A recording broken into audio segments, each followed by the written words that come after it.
할렐루야, 할렐루야. 네, 주님 우리 예배와 함께 하십니다. 우리 앞뒤자로 인사하겠습니다. 주님이 당신의 예배 함께 하십니다. 우리 마음 가운데 함께 하십니다.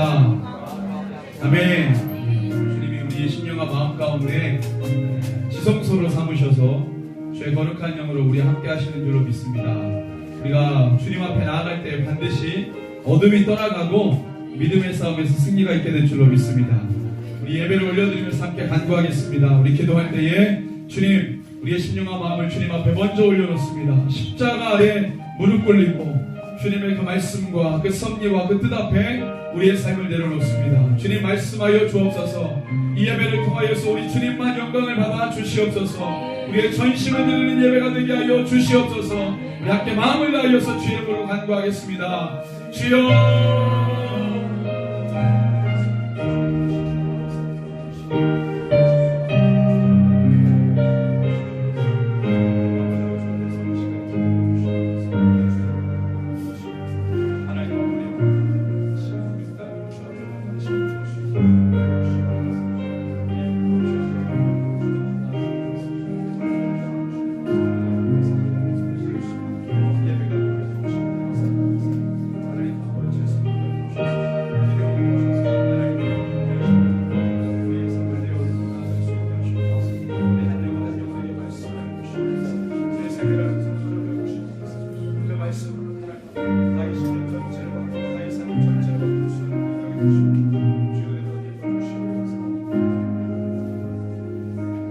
말씀 한 구절 읽겠습니다.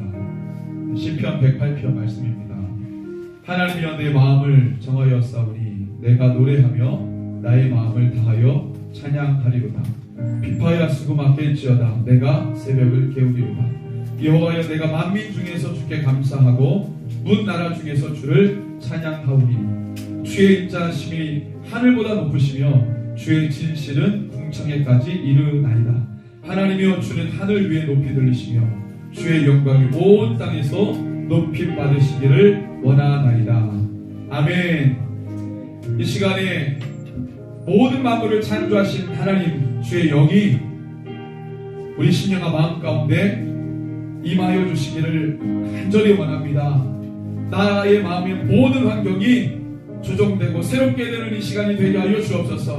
우리의 마음을 확정하고 확정하는, 우리의 마음을 주님 앞에 올려드리고 결단하는 이 예배가 되게 하여 주시옵소서. 살아계신 하나님, 우리 심령과 마음 가운데 임하여 주실 때에 우리의 심령 안에 묶여있는 모든 것들이 다시 새로워지는 예배가 되게 하여 주시옵소서. 그렇게 주님 앞에 결단하며 다시 한번 우리 주의 이름 부르고 함께 간구하겠습니다. 주여,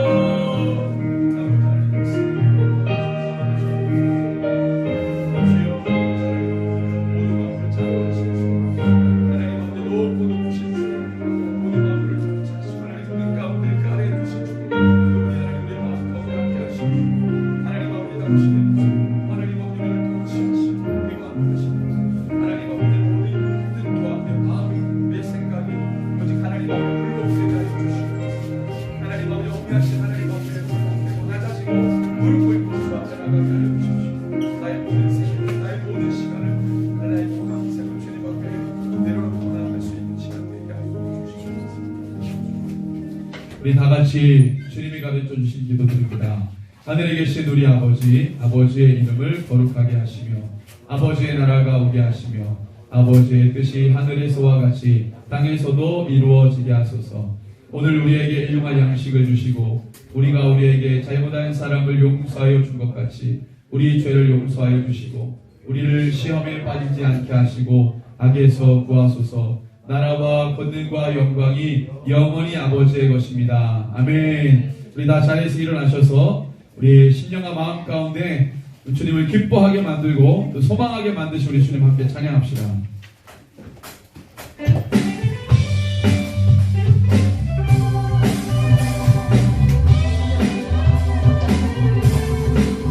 슬픔이 변하여 기쁨이 되기를 줄로 믿습니다. 영광을 다해 주님을 찬양합시다. 슬픈 마음 있는 사람,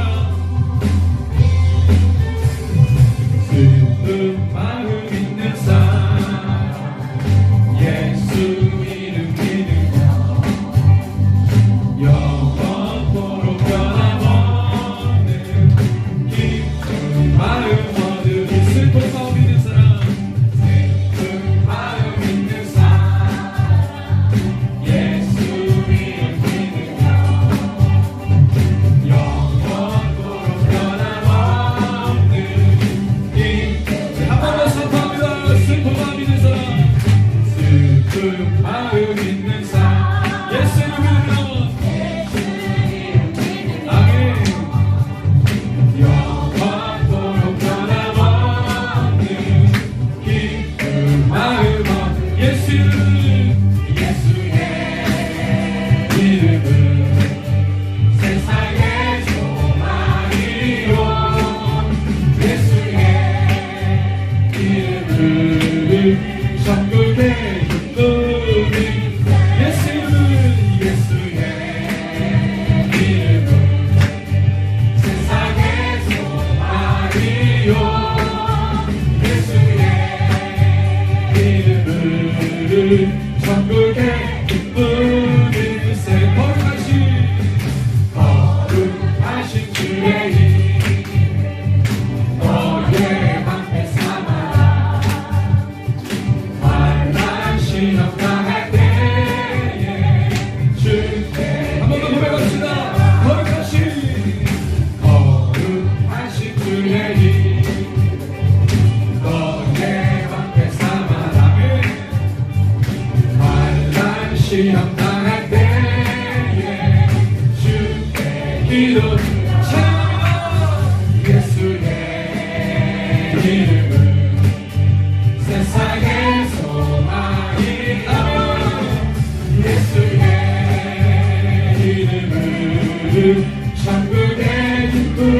예수의 이름은 예수의 이름은 세상의 소망이요. 예수의 이름은 천국의. 한번 이 절 찬양합니다. 거룩하신 주의 이름 너의 방패 삼아라. 환난 시험 당할 때 우리 옆에 분을 격려합시다. 바라보시면서 거룩하신 주의 이름 너의 방패 삼아라. 아멘.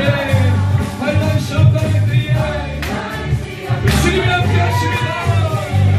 주께 기도를 찬양합니다. 예수의 이름은 세상의 소망이요. 예수의 이름은 천국의 기쁨. 예수의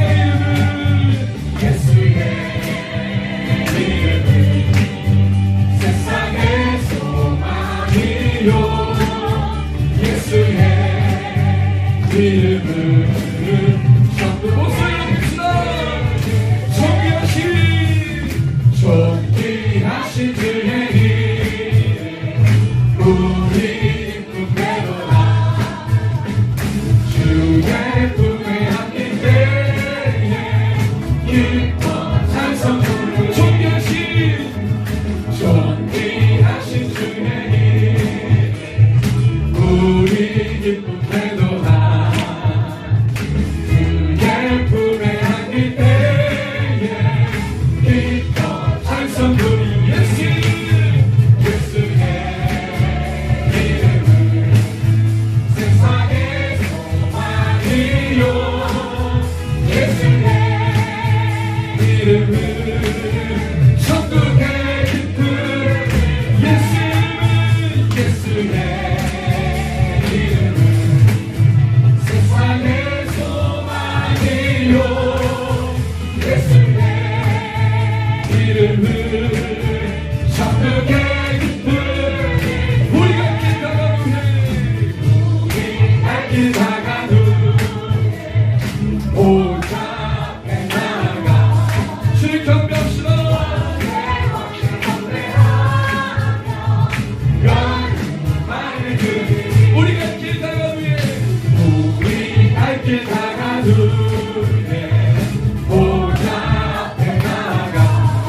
기쁨 천국의 기쁨 예수 이름은 예수의 이름은 세상의 소망이요 예수의 이름은 세상은 들으셔서 사랑합니다. 예수 이름은 예수의 이름은 세상의 소망이요 예수의 이름은 천국의 기쁨일세 우리 주님 소망이십니다. 찬양합니다. 예수 열방의 소망 예수 우리의 위로자 주는 땅의 영원한 소망 예수 열방의 소망 예수 우리의 위로자 주는 땅의 영 우리를 죽으시고 우리 위해 죽으시고 다시 사신 생명의 주 우리 위해 죽으시고 다시 사신 생명의 주 주님 땅이 변함없는 반석이라 주님 땅이 온 세상을 비추시네 또 죽음에서 부활하신 우리 구주 영광의 왕 주를 믿는 모든 자의 소망 되신 주를 믿네 한 번 더 예수 열방의 소망 예수 열방의 소망 예수 우리의 위로자 주는 땅의 영원한 예수 어둠 속의 빛 예수 어둠 속의 아멘 예수 변함없는 신이 주는 땅의 빛이 되시네 우리 죽으시고 다시 사신 생명 우리 위해 죽으시고 다시 우리 복음을 선포합시다. 우리 위해 죽으시고 우리 위해 죽음 다시 사신 생명을 찬양합니다. 내 주 주님만이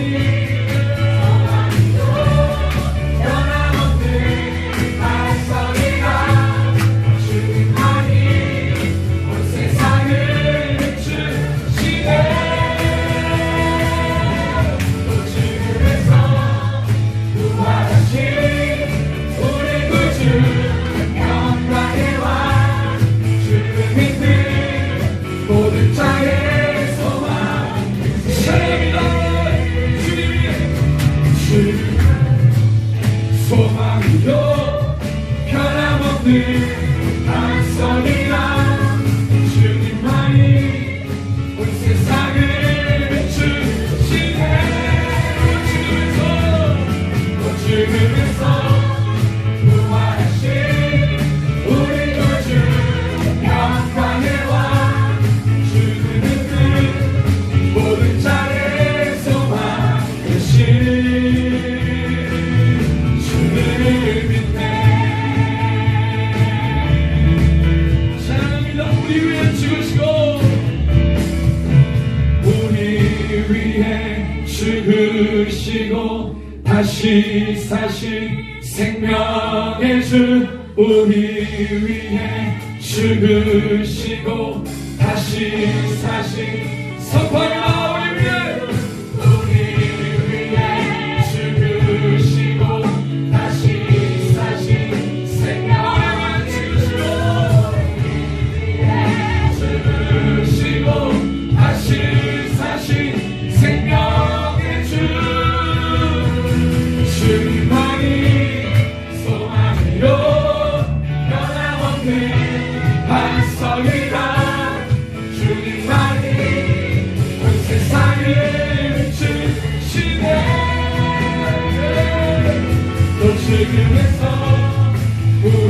우리 구주 평강의 왕 모든 자의 소망 되신 주를 믿는 주를 믿는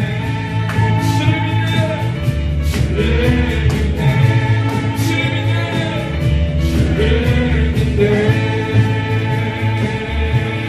영원한 반석 되신 우리 주님을 찬양합니다. 네.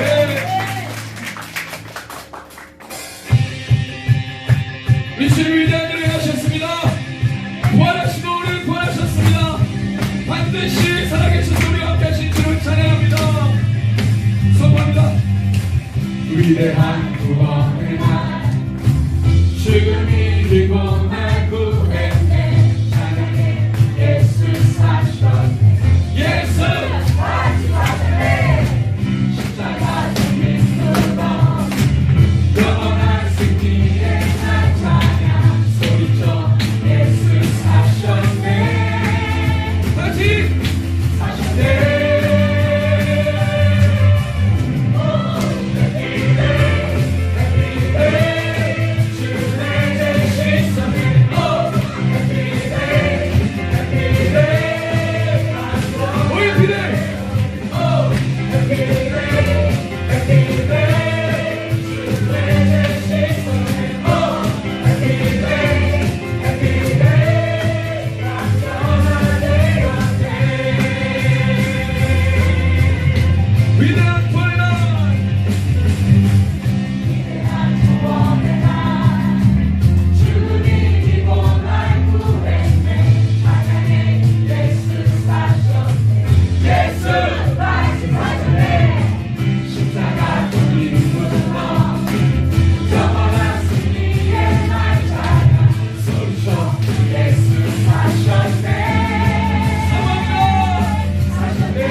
영광스러운 이 길 날 구원했네.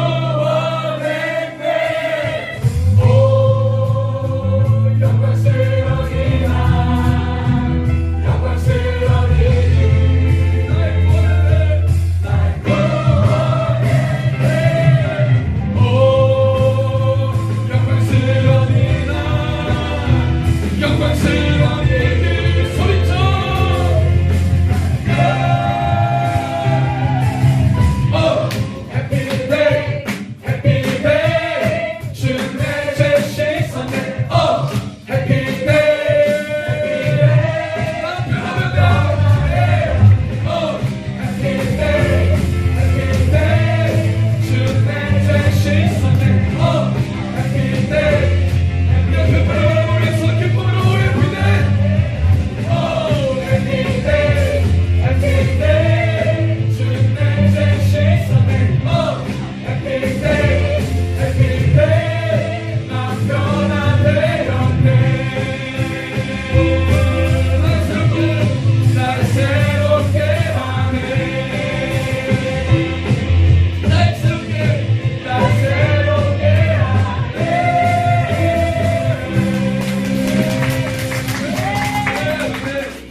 마지막 날에 온 민족을 반드시 구원할 줄로 믿습니다. 우리 대한민국도 주님 앞에 다시 돌아와 마지막 때를 준비하는 거룩한 교회가 될 줄로 믿습니다. 모든 세대가 그렇게 주님 앞에 쓰임받게 될 줄로 믿습니다. 함께 고백하며 주님 앞에 나갑니다.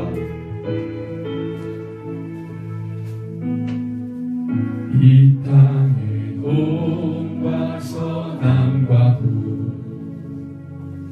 가득한 죄악 용서하소서. 모든 우상들은 무너지고 주님만 높이는 나라 되게 하소서.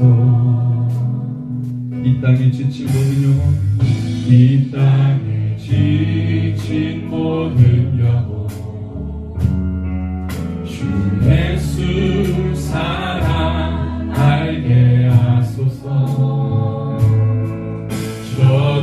저들의 아픔과 눈물 신들 주님의 보혈 이 땅 치유하소서. 성령의 세바 성령의 세바라 이 땅에 불어오소서. 주의 영생기로 우리를 다시 살리사. 이 땅에 하나님 영광 거하는 그런 나라가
땅에 주님 교회 위에 이 땅에 주님 교회 위에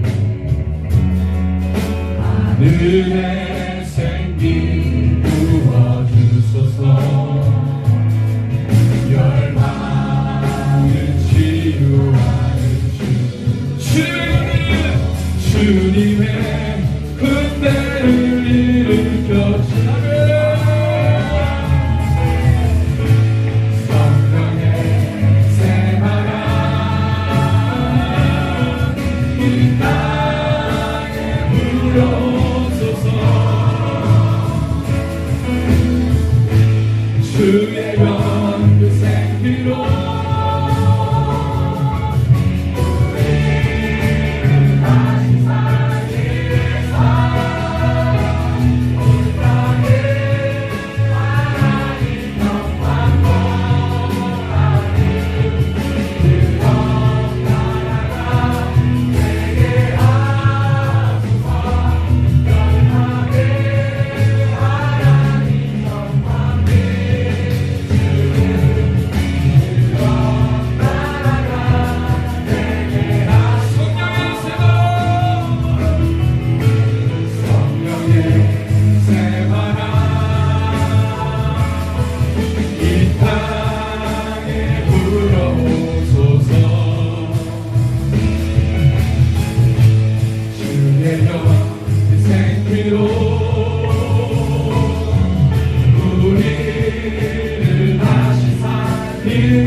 영광 거하는 그런 나라가 되게 하소서 열방에 하나님 영광 비추는 그런 나라가 되게 하소서 소리를 함께 기도하겠습니다.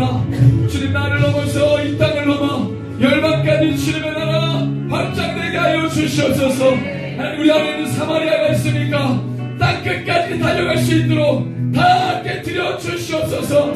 내 마음에 한길을 긋고 살아왔던 모든 지난날 예수 그리스도 십자가 앞에 다 내려놓습니다.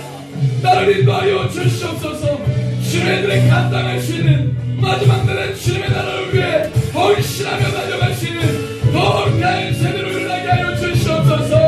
함께 기도합니다.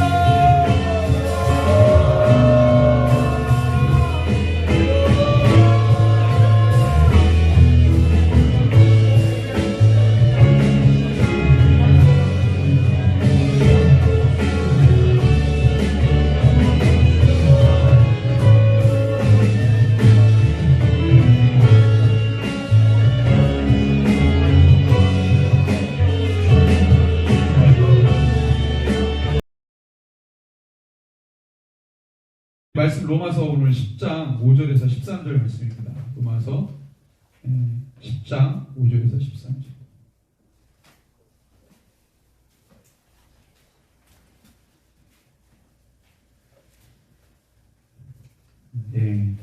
우리 같이 한 목소리로 5절에서 13절 읽습니다. 시작. 모세가 기록하되 율법으로 말미암는 의를 행하는 사람은 그 의로 살리라 하였거니와 믿음으로 말미암는 의인은 이같이 말하되 내 마음에 누가 하늘에 올라가겠느냐 하지 말라 하니 올라가겠느냐 함은 그리스도를 모셔 내리려는 것이요 혹은 누가 무적에게 내려갔느냐 하지 말라 하니 내려가겠느냐 함은 그리스도를 죽은 자 가운데서 모셔 올리려는 것이라. 그러면 무엇을 말하느냐? 말씀이 내게 가까워 내 입에 있으며 내 마음에 있다 하였으니 곧 우리가 전파하는 믿음의 말씀이라. 내가 만일 내 입으로 예수를 주로 시인하며 또 하나님께서 그를 죽은 자 가운데서 살리신 것을 내 마음에 믿으면 구원을 받으리라. 사람이 마음으로 믿어 의에 이르고 입으로 시인하여 구원을 이루느니라. 성경에 이르되 누구든지 그를 믿는 자는 부끄러움을 당하지 아니하리라 하니 유대인이나 헬라인이나 차별이 없음이라. 한 분이신 주께서 모든 사람의 주가 되사 그를 부르는 모든 사람에게 부여하시는도다. 누구든지 주의 이름을 부르는 자는 구원을 받으리라. 아멘. 로마서가 간단하지 않은 책입니다. 여러분들 지금 읽었는데 이해가 되세요? 도대체 무슨 말인지 모르시겠죠? 그래서 로마서를 우리가 주일날 로마서를 계속 나누는데 3주간의 공백이 있기에 4주죠. 로마서를 좀 우리가 이해할 필요가 있습니다. 왜냐하면 지금 개신교의 거의 모든 교리, 바울로 시작한 이 모든 교리가 다 로마서에서 나온 거기 때문에 종교개혁가들도 로마서를 많이 묵상하고 지금의 개신교의 교리들을 구축하는데 많이 사용했기 때문에 로마서 전체를 이해하는 게 굉장히 유익합니다. 그래서 바울이 우리가 이제 주일날 나눴죠. 그래서 바울 이 로마서의 첫 부분에 보면은 자기 자신을 소개하고 인사하는 부분들이 나오고, 그리고 이제 곧바로 바울이 얘기했던 것은 뭐냐면 복음을 위협하는 요소들에 대해서 이야기했어요. 부류는 두 부류죠. 이방인 그리스도인과 유대인 그리스도인이죠. 각각이 그리스도인들이 가지고 있는 복음을 붙잡고 복음을 따라가는 데 있어서 위협이 되는 이방인 그리스도인들에게는 이방인들이 가지고 있는 복음의 위협 요소, 유대인 그리스도인에게는 유대인들이 가지고 있는 복음의 위협 요소, 이거를 바울이 설명을 해줬어요. 그래서 이런 부분들을 우리가 박살내지 않으면 복음으로 우리가 들어가기 쉽지 않다.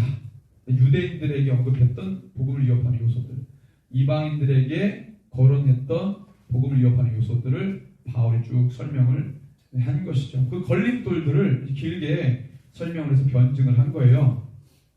결론은 뭐냐? 결론은 복음의 의, 따라합시다. 복음의 의, 그것을 믿는 믿음. 이거예요. 결론은 이건데 그것을 풀어내는 과정이 좀 복잡했다. 그들의 민낯을 드러내야겠고 그들의 연약한 모습을 들춰내지 않으면 우리가 정말 복음의 진수를 붙잡기가 어렵기 때문에 유대인 그리스도인들이 예수를 믿노라 하면서 놓지 못했던 율법의 행위, 율법의 행위를 답습하면서 쌓아올려진 자기의 의의가 있잖아요. 행위의 의. 내가 무엇을 했으면 거기서부터 기인하는 자기의 의의가 있단 말이에요. 이것을 놔야 되는데 놓지 못했잖아요. 그냥 끈 하나 딱 달라붙잡고 있는 게 율법 모든 요소 다 차치하고 하나 딱 붙잡고 있는 게 뭐냐? 할례는 해야 되지 않냐? 할례 붙잡고 있는 거죠. 그걸 통해서 자기의 행위의 의의를 드러내는 이런 부분들이 바울에게 있어서는 복음을 위협하는 요소들이다. 그 외에 이제 유대인들이 가지고 있었던 불편한 진실들을 바울이 이야기하고 이방인도 마찬가지입니다. 그들의 불경건한 행실 그런 것들을 해결하지 않으면 다시 말해 오늘날로 말하면 이겁니다. 그리스도인인데 술을 마셔, 그리스도인인데 담배를 피워, 그리스도인인데 게임 중독, 여러 다 기타 중독들에 노출되어 있는 거죠. 그러니까 불경건함이잖아요.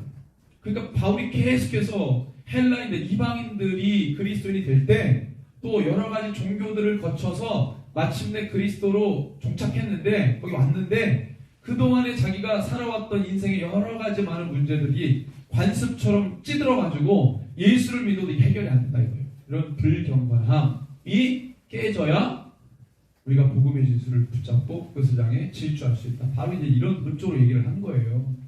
어렵지 않죠? 아멘? 네, 어렵지 않습니다. 몇 가지는 어렵지 않아요. 근데 이제 그것을 풀어내는 바울의 이제 내용들이 있는데요. 자, 그래서 이것을 해결할 수 있는 일은 육적인 일로서는 안 된다. 따라합시다. 영적인 일로 해결된다. 그러니까 우리가 쭉 오다가 바울이 8장에서 로마서 8장에서 바울이 강조하는 건 뭐예요? 하나님의 영, 예수의 영, 성령의 일, 이걸 얘기해요. 쭉 행실에 대해서 쭉 진단하다가 8장에 와서는 결론 딱 짓는데 그리스도의 영이 없으면 그리스도의 사람이 아니다. 이걸로 얘기를 해버립니다. 이게 영적인 일이다. 무슨 일이다? 영적인 일이다. 너희들이 안 되는 게 영적인 일이다. 계속 율법의 행위를 붙잡고 있는 거 이거 영적인 일이다. 너희들의 마음에 뭔가 해결이 안 된다. 우리가 복음대로 사는 게 어려워요, 쉬워요? 대답 좀 해주세요. 어렵습니까? 쉽습니까? 어렵잖아요. 목사도 어려운데 여러분 오죽하겠습니까? 가랑이 찢어지겠어요. 아주 하나님 요구가 너무 수위가 높아가지고. 근데 이게 쉽지 않단 말이에요. 믿음의 싸움을 싸우지 않으면 우리가 온전히 이 길을 갈 수가 없을 만큼 매우 어렵습니다. 날마다 자기를 내려놔야 돼요. 구체적으로 들어가면 자기가 그동안에 해왔던 관습, 습관 있잖아요. 상처. 예전에 가정환경을 통해서 딱 사람이 태어나면 가장 먼저 관계하는 대상이 누굽니까? 간호사예요? 의사예요? 산부인과 의사입니까? 아니잖아요. 엄마, 아빠예요. 부모님이에요. 그러니까 이 사람의 인격 형성은 원초적으로 제공한 사람이 누구예요? 부모죠, 부모. 거기서 오는 여러 가지 상처와 어려움들이 있어요. 이게 자기의 인격을 형성했어. 예수를 믿어도 깨지지 않아. 경관침이 되어버려가지고.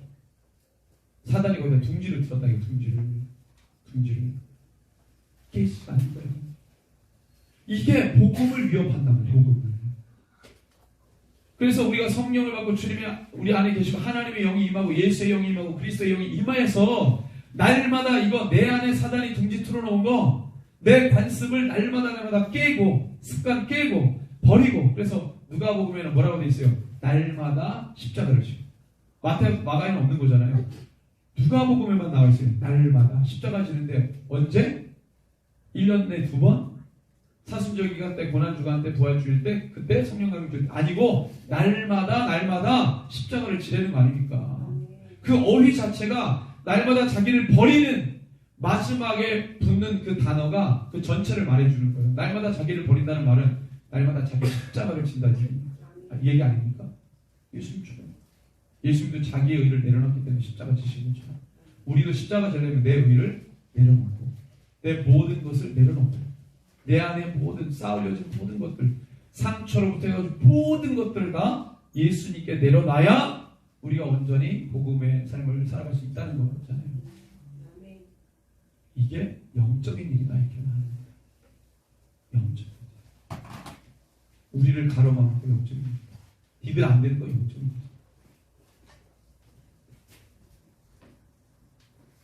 그 절대로 보이는 것들로 되지 않는다. 서서히 바울이 무엇을 얘기하려고 하는지가 이제 들어가는 겁니다. 그래서 9장에서는 우리가 9장 들어와서는 본격적으로 이스라엘 동족에 대한 하나님의 계획을 설명해요. 사실 이걸 얘기하려고 했던 거예요. 로마에 사는 유대인 그리스도인들, 그들에게 이스라엘 우리 민족 동족이 반드시 돌아와야 되는데 그들이 너무 다른 것에 집착해가지고 너희들도 예수 믿었는데 아직도 해결 안 나는 거. 얘네는 예수도 안 믿었으니까 얼마나 해결해야 될 문제가 많냐.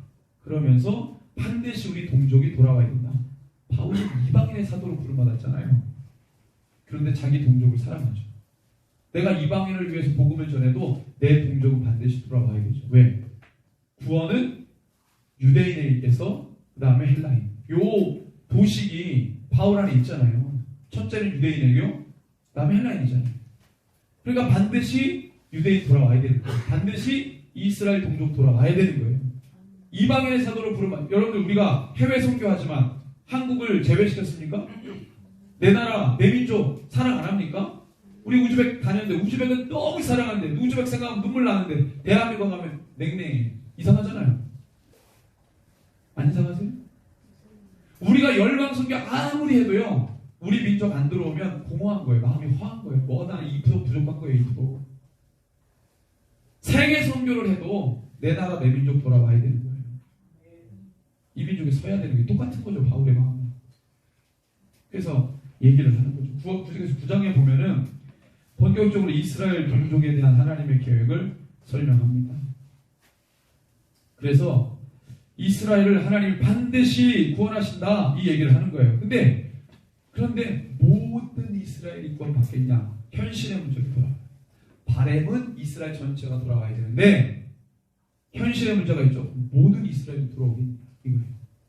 9장에 그렇게 얘기합니다. 오늘날 우리가 말하면 대한민국 모든 5천만 북한까지 해서 7천만 모든 영혼들 주께 돌아오길 원합니다. 이게 우리의 바램이죠. 현실은 다 돌아오겠냐는 거예요. 현실의 문제죠. 그래서 바울의 논조가 어떻게 되냐? 아브라함의 씨가 다 아브라함의 씨가 아니다. 그죠? 이삭만 아브라함의 씨라고 규정하지 않습니다. 장자와 차자가 있으면 하나님이 택한 자들이 있죠? 하나님이 택한 자들이 있다. 이렇게 얘기합니다. 남은 자들이 있다. 이렇게 얘기해요. 모든 이들이 구원받기를 원하지만, 모든 이스라엘을 구원받기를 원하지만 다 구원받을 수 없는 게 현실이다. 그러니까 빨리 돌아와. 요청하는 거죠. 빨리 돌아와야 돼. 너희들 지금 그러고 있으면 안 된다. 빨리 돌아와. 우리가 전도할 때 이 마음 아니겠어요? 정말 모든 사람이 돌아오기를 원하지만, 근데 현실적으로는 그러지 못하고, 그러니까 우리의 마음이 더 뜨거워지죠. 그러니까 한 사람이라도 복음 안에 들어오도록 우리가 애쓰는 거 아니겠어요? 그렇죠? 9장이 이제 그런 얘기를 바울이 이제 하는 것입니다. 그래서 우리 9장 6절에서 13절을 한번 읽어볼까요? 6절에서 13절. 그래서 이 얘기를 좀 하는 거죠.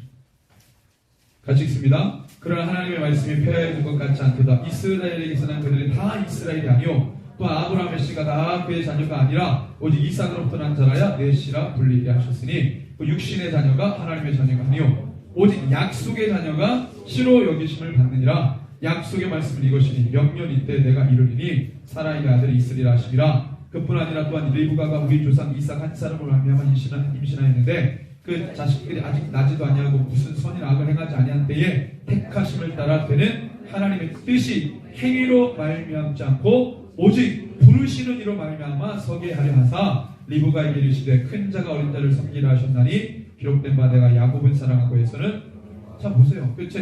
이게 그 얘기입니다. 그래서 이스라엘이 그런 자만을 깨야 돼요. 나는 이스라엘 민족이니까 아브라함의 후손이니까 나는 야훼 신앙에서 나는 늘 구원을 유지할 수 있는 민족이야. 민족 출신이 중요한 게 아니라 여기서 뭐라 그래요? 하나님의 말씀을 믿는 거. 아멘. 그러니까 우리 이 마음을 깨야 돼요. 그리스도인 다 구원받습니까? 말 속에 약간 어폐가 있긴 해요. 그리스도인은 다 구원받습니다. 그럼 중요한 건 어떻게 질문해야 돼요? 그럼 내가 지금 그리스도인이다. 이렇게 질문해요. 교회는 마지막 날에 누구의 권세를 깹니다. 아멘. 제 얘기가 아니라 성경에 기록된 얘기예요. 그럼 이렇게 질문해야죠. 그럼 나는 지금 교회가 맞는가?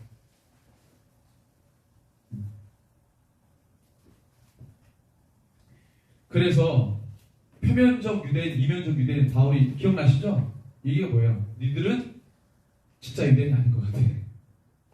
그죠? 표면적으로. 지금으로 말하면 무늬만 그리스도인이 아니에요. 그리스도인 아니라는 얘기죠. 이면적 유대인이 진짜 유대인입니다.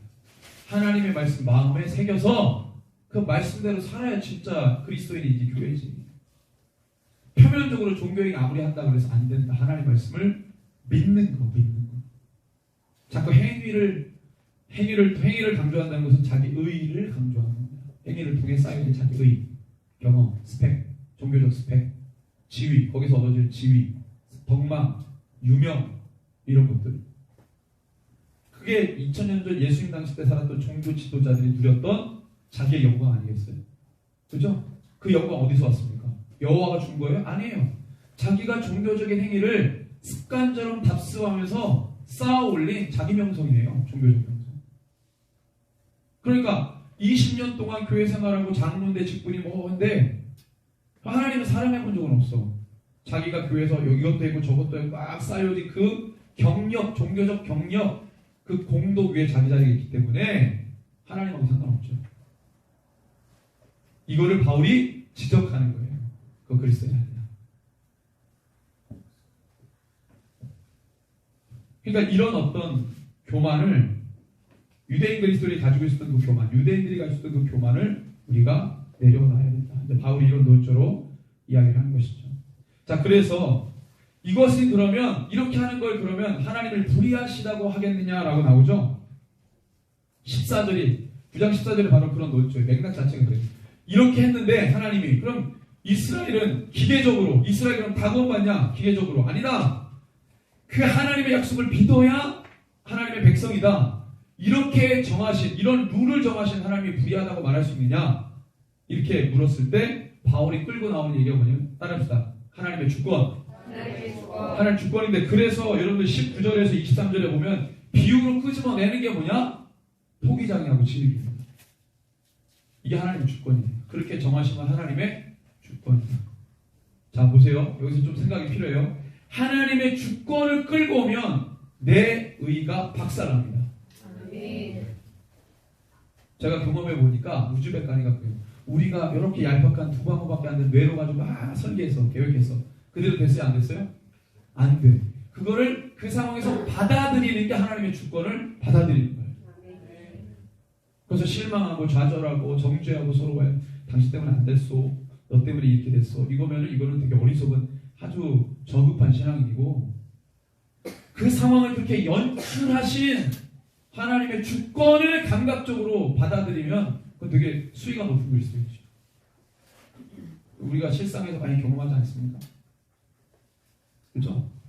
그러니까 하나님의 주권을 떠올리면 나의 의는 박살나는 거예요. 설 자리가 없다. 그래서 우리가 주권 얘기하는 게 뭐냐?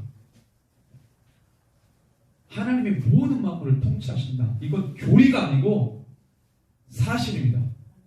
아멘. 하나님의 통치. 나의 내면을 통치하시고, 아멘. 우리 가정을 통치하시고, 내 사업장을 통치하시고, 직장을 통치하시고, 주님, 목사님 저는 말단 사원인데, 아니, 당신을 통해서 말단 사원이 아니고 당신 그리스도인이라고 교회. 아멘. 목사님 직장생활 안 해보셔서 그렇죠. 그렇습니다. 저는 안 해봤습니다. 그래도 그렇게 얘기합니다. 제가 직장생활 했으면 그렇게 했을 거예요. 그래서 잘렸을 거예요. 그래서 다시 신앙했을 거예요. 아, 얘는 그게 안 되는구나. 어디 가서나 트러블 메이커. 안 되면 말어. 나는 그리스도입니다. 직장 이걸 감당 못해? 감당하면 땡큐. 안 되면 나와버려. 그렇게 살아와서 이렇게 힘든 겁니다. 이렇게 살지 마시기 바랍니다. 하나님의 주권, 그 우리가 이제 믿음으로 받아들이고 살아가는 거예요. 이게 바로 지혜로운 거죠. 자, 그래서 토기장이와 뭐예요? 이 진흙을 이제 비유로 얘기를 한 거예요. 하나님은 그렇게 하신다. 우리가 그거를 어떻게 반박할 수 있느냐? 그런 이야기를 하는 것이죠. 하나님이 막 나누신다. 하나님. 누가 나눠요? 하나님이 나누시는 거예요. 하나님. 남을 자와 그렇지 않은 자. 그리고 하나님을 불의하다고 말할 수 없는 것이죠. 자, 그래서 우리 10장에, 그래서 로마서 10장에 이렇게 이제 들어와서 바울 이야기입니다. 자, 그래서 이 모든 것은 여기서부터 중요해요. 하나님이 행하심을 우리가 믿는 건데 이 믿는 게 얼마나 중요하냐. 이때 당시 유대인들은 종교적 행위를 강조해서 실체가 없는 것은 되게 가증하다고 본 거죠. 왜? 그때 헬라인들이 그러고 있었거든요. 실체가 없는 철학 이론으로 서로 막 박터지게 싸우고 있을 때 유대인들은 그걸 보면서 이 행위가 없는데 행위가 나타나야지. 야훼의 신앙에 행위가 있어야지. 거룩함도 거룩함이라는 말만 있으면 안 되고 거룩한 행위가 나와야 된다. 거룩을 지키기 위한 법들을 지켜낼 때 아, 이 사람은 진짜 야훼 신앙인이다라고 그들이 몇천 년 동안 그렇게 해온 거 아니에요. 그러니까 실체가 없는 걸 얘기할 때는 그거를 저급하다고 봤어요. 수준이 낮다고 봤어요. 그러니까 초기 예수를 믿는 기독교 신앙을 볼 때 유대인들이 볼 때 어떻게 바뀌었어요? 유대인들은 뭐 맨날 말장난만 해요. 말장난만. 실체가 없어. 이렇게 되는 거예요. 근데 그걸 바울이 어떻게 깼냐면 믿음이 중요한데 레위기와 민수기의 말씀을 가지고 와서 그거를 반박하는 거예요. 말씀을 가지고 말씀을 변증하는 겁니다. 그러니까 엄청 강력하겠죠? 오늘 10장의 말씀을 보면은 자, 일단은 1절에서 4절에 10장 1절에서 4절에 이렇게 얘기했어요. 형제들아, 내 마음에 원하는 바는 이스라엘이 반드시 구원받는 거다. 이렇게 얘기했습니다. 내가 증언하노니 그들이 하나님께 열심히 있으나 올바른 지식을 따른 게 아니기 때문에 문제지. 다시 한번 말합니다. 나는 이스라엘이 구원받기를 원한다. 근데 왜 구원 못 받냐? 올바른 지식을 따르지 않았기 때문이다. 올바른 지식을 따르지 않았다는 말은 뭔 말인지 아시겠죠? 율법의 행위, 율법을 지킴으로 쌓아 올린 자기 행위, 이거를 강조하는 올바르지 않은 지식을 따랐다 이거예요. 그래서 어렵다. 그래서 3절에 보니까 여기서 이렇게 전환을 시키는 겁니다. 쭉 2절까지는 바울이 여태까지 해왔던 얘기를 끌고 오는 거고 3절 같이 한번 읽습니다. 하나님의 의를 모르고 자기 의를 세우려고 했어 하나님의 의에 복종하지 않아야 된다. 요겁니다. 요거. 이게 풀어져야 나머지 딱 풀어지는데 주권이, 오늘 제목이 주권이죠. 주권을 다른 말로 표현하면 따릅시다. 하나님의 의. 이겁니다. 주권을 받아들이면, 그분의 통치를 전적으로 받아들이면 우리 하나님의 의를 받아들이는 거예요. 하나님의 일하심에서 오는 의. 나의 일함을 통해 오는 의가 아니고 하나님이 주권을 가지고 행하신 일을 통해서 오는 의. 이게 중요하겠죠? 그래서 내 의와 하나님의 의가 충돌될 때 뭐가 굽혀져야 되겠어요? 내 의가 반드시 굽혀져야 됩니다. 바울이 지금 이거 하는 거예요. 야, 하나님의 주권으로부터 오는, 하나님 그분이 행하신 일에서부터 오는 의가 있고, 너희들이 종교적으로 막 쌓아 올려가지고 그 경력 위에 쌓이는 너희들 의가 있는데 뭐가 더 중요하냐? 뭐가 더 중요하겠어요? 전자가 중요한 거죠. 바울이 이걸 딱 갖다 붙인 거예요. 그래서 4절에 보니까 그리스도는 모든 믿는 자에게 의를 이루기 위하여 율법에 마침이 됐다. 모든 믿는 자에게 뭐를 이루기 위해서? 의. 그래서 율법에 마침이 됐대요. 누가? 그리스도가. 너가 율법에 쌓아 올려진 모든 행위의 의를 누가 완성했다? 누가 완성했다? 예수님이 완성했다. 그러니까 너가 또 그것을 할 필요가 있다 없다? 없다. 그럼 네가 마지막에 할 일은 뭐다? 따라합시다. 예수님을 믿는 거다. 율법의 모든 의를 완전히 완성하시고 마친 예수님을 믿으면 되는 것이다. 아멘? 아주 쉽게 말해요. 구약의 3대 절기가 나오죠. 구약의 모든 절기와 모든 종교적 장치와 하나님이 율법에 명하신 모든 명령들이 누구로 완성됐습니까? 성막의 제사부터 모든 것들이 하늘에서 본 그림자를 따라 만든 건데, 그게 사역들을 보니까, 성막 사역과 그들의 모든 종교적 사역을 보니까 그게 다 누구 사역이었어요? 예수님 사역이죠. 다시 말하면 이거예요. 예수님을 믿으면 구약에 있는 모든 종교적 세리머니를 다 세리머니를 지키는 거게 되는 거예요. 그러니까 우리가 다시 지금 유월절을 지킬 필요가 있어요 없어요? 오순절 지킬 필요 있어요 없어요? 양 잡을 필요 있어요 없어요? 없죠? 믿으십니까? 근데 지금 막 그 2000년 전에 바울이 끝낸 논란을 지금 막 다시 재현하려고 하는 이상한 개신교 그리스도인들이 많아요. 절기를 지켜야 된다. 유월절 지켜야 된다. 무슨 초막절 지키러 이스라엘 간다. 뭐 이상한 사람들 많아요. 예수님을 믿으면, 지금 바울이 얘기하잖아요. 그분이 마침이 됐다. 이거예요, 이거. 4절. 그러니까 우리가 누구를 믿으면 되는 거예요? 잘 들으세요. 이게 뚜껑을 여셔야 돼요, 지금. 하나님의 주권을 받아들이면 나의 의는 있어요, 없어요? 없다, 이 말이에요. 바울의 이 설명의 이 포인트를 아시겠어요? 뭘 깨려고?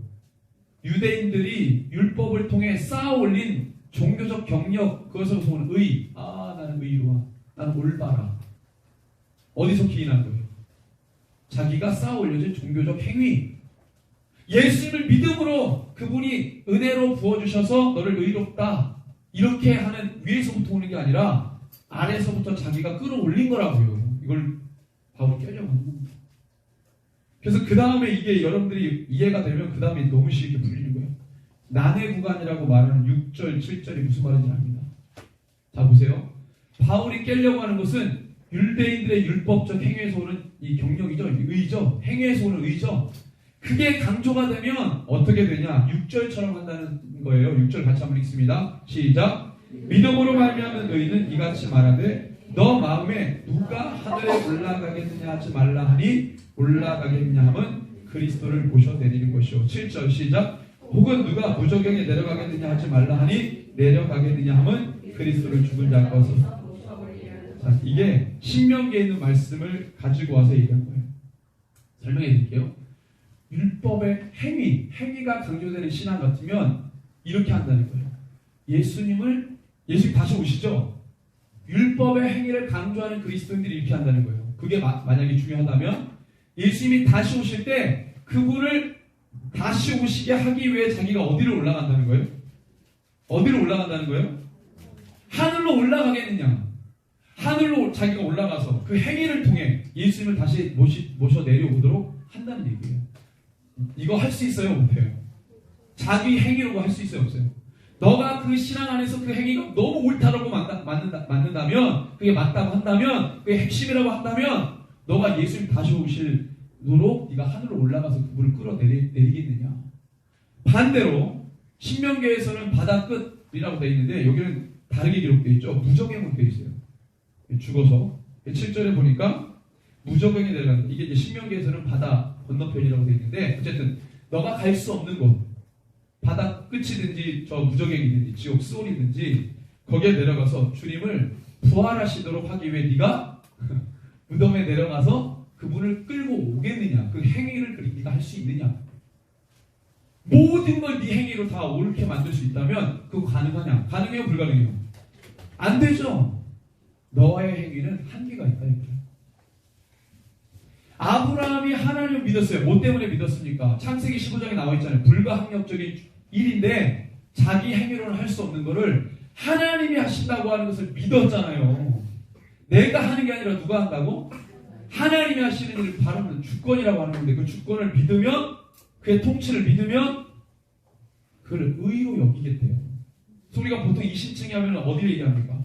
15장 6절을 얘기하잖아요. 창세기 15장 6절. 그래서 내가 아브라함을 의로 여겼다 이렇게 나옵니다. 그런데 행위가 중요하다고 하면 모든 것을 우리가 다 행위로 다 표현할 수 있냐고요. 다 행위를 통해 내가 이롭게 되냐고요. 그 한계를 얘기하시는 거예요. 그러면 하나님 나의 그런 것들을 깨고 이 주권을 받아들이기 위해서 내가 깨어져야 될 게 뭐냐? 내가 깨어져야 돼. 그래서 보세요. 8절에 보면은 자 그러면 또 신명기 말씀이에요. 같이 읽습니다. 시작. 그러면 무엇을 말하느냐? 말씀이 너에게 가까워 너 입에 있으며 너 마음에 있다 하였으니 곧 우리가 전파하는 믿음의 말씀. 그러니까 이거 할 수 없어요. 그럼 어떻게 할까요? 야 하나님의 말씀이 지금 어디냐? 하나님의 말씀을 믿으면 그걸 의로 여긴다고 했는데 하나님의 말씀 어디냐? 멀리 있냐? 너가 하늘에 올라가야 될 만큼 멀리 있냐? 너가 음부에 내려갈 만큼 깊이 있냐? 어디 있다는 거예요? 너 가까이 있다는 거예요. 네 입에 있고 네 마음에 있다는 거예요. 그럼 우리가 뭐만 하면 됩니까? 따르다 순종. 그래서 순종을 얘기하는 겁니다. 왜 유대인들에게 순종, 청종을 강조하냐? 그거예요. 그거. 말씀이 하나님 여호와의 말씀 멀리 있는 게 아니다. 그러니까 모세가 하나님의 말씀 받으려고 시내산에 막 갔잖아요. 8차 등정. 근데 이제는 올라오지 마라. 네 진에 성막을 만들어라. 백성 중앙에 내가 거하겠다. 그죠? 이제는 산에 올라갈 필요 있어요? 없어요? 없죠. 백성 진 중앙에 성막을 만들어서 내가 내 종을 통해 너희들에게 말을 주겠다. 가까이 있죠. 근데 캠프의 정중앙에 그런 거리적으로도 가깝게 되어버렸는데 신약에 와서는 거기가 아니라 어디에 임하신대요? 내 마음에 임하신대요. 어디 가서 하나님 말씀 또 찾지 마십시오. 네 마음에 네 입에 주신 말씀을 순종해라.